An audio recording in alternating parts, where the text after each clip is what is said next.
Salam saudaraku yang dikasihi oleh Yesus Kristus. Kami dari Gospel Light for Indonesia mempersembahkan seri renungan harian yang terambil dari Yesaya pasal 53 ayat yang ketiga. Demikian bunyi firman Tuhan.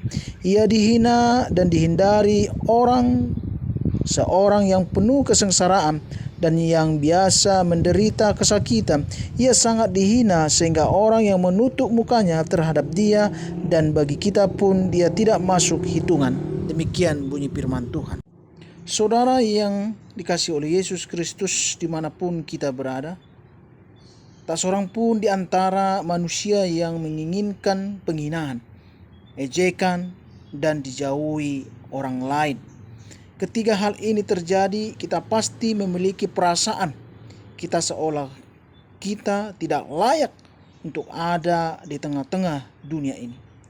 Ada beberapa di antara kita ketika merasakan hal ini akan memberi perlawanan dan tidak menginginkan perlakuan tersebut. Bahkan perlakuan ini juga membawa kita membenci dan tidak mau lagi berteman dengan mereka.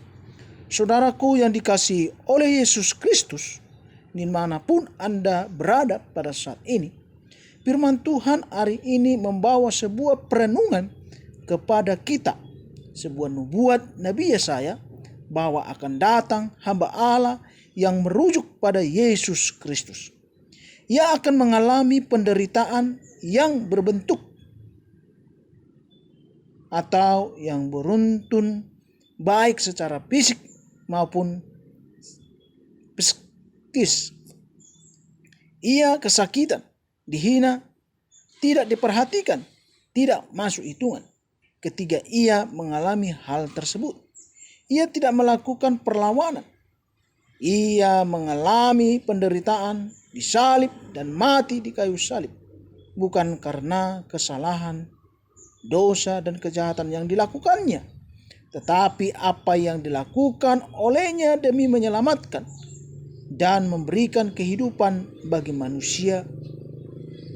Luka dan penderitaan yang dialami menyembuhkan kita. Sesungguhnya pengorbanannya bagi manusia menunjukkan betapa ia begitu mengasihi manusia. Saudaraku yang dikasihi oleh Yesus Kristus, kita melihat betapa kerelaannya berkorban dan menderita supaya manusia hidup.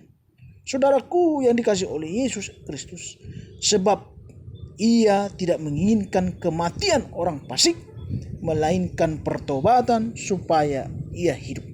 Saudara yang dikasihi oleh Yesus Kristus, ada sebuah perenungan besar yang perlu kita renungkan bersama, bahwa ia Tuhan yang kita sembah pun mengalami penghinaan, penderitaan demi menyelamatkan kita. Maka dari itu kita sebagai pengikutnya memang harus siap menerima penderitaan dan penghinaan demi menyatakan kebenaran Allah. Ada banyak tantangan, penderitaan yang harus dialami yang menguatkan akan iman kita dan kepercayaan kita.